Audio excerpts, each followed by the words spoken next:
Yeah, like I have to give the credit to our team because we have the most incredible team, but our culture is to really sweat the small stuff.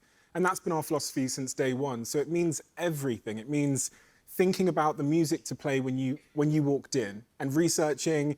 You know, I researched the first concert. The Beatles? The Beatles, yes. Yeah. So we think about the smell, the CO2 levels in the room, because that has a huge impact on both our... The CO2 level? Yeah, there's some like crazy stats that I read a couple of years ago that if the CO2 levels get above about 400 parts per million, it's like drinking alcohol, it's like having a beer.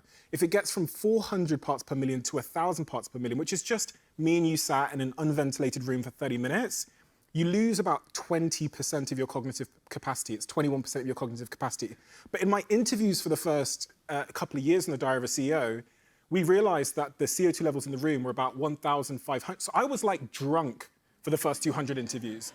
Like genuinely, it like has a huge impact. So, you know, our game is, we think sweating the small stuff over time, and if you have patience, is a much easier strategy than trying to find some profound way to win.